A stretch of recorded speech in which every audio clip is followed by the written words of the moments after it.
இன்னைக்கு தமிழ்நாட்டையே வந்து 2 விஷயம் உலுக்கிட்டு இருக்கு அப்படின்னே சொல்லலாம். முதல் விஷயம் வந்து கோவையில 10 வயது சிறுமி வந்து கொல்லப்பட்ட சம்பவம். அதாவது கோவையில 10 வயது சிறுமி வந்து கடைக்கு போகியிருக்காங்க. ஆனா வந்து போய் ரொம்ப நேரம் ஆயுமே வராததுனால அவங்கள குடும்பத்தார்லாம் வந்து தேடி பார்த்துருக்காங்க. ஆனா தேடி பார்த்துமே கிடைக்காததுனால அவங்க பேரண்ட்ஸ் எல்லாம் போலீஸ் கிட்ட வந்து கம்ப்ளைண்ட் கொடுத்துருக்காங்க. போலீஸ் தேடி பார்க்கும்போது ஒரு முட்புதர்ல வந்து அவங்களோட உடல் வந்து சடலமா மீட்கப்பட்டிருக்கு.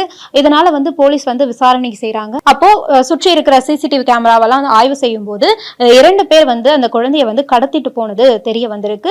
2 பேர், அதாவது கார்த்திக், மோகன்ராஜ் அப்படின்ற 2 பேர் வந்து குழந்தைய கடத்திட்டு போய் கொண்டு இருக்காங்க அப்படின்றது தெரிய வந்திருக்கு. அதுல கார்த்திக் வந்து போலீஸ் கிட்ட இருந்து தப்பும் போது அவரோட கால் வந்து அடிபட்டு இருக்கு. அதனால அவர் வந்து இப்ப ஹாஸ்பிட்டல்ல இருக்காரு.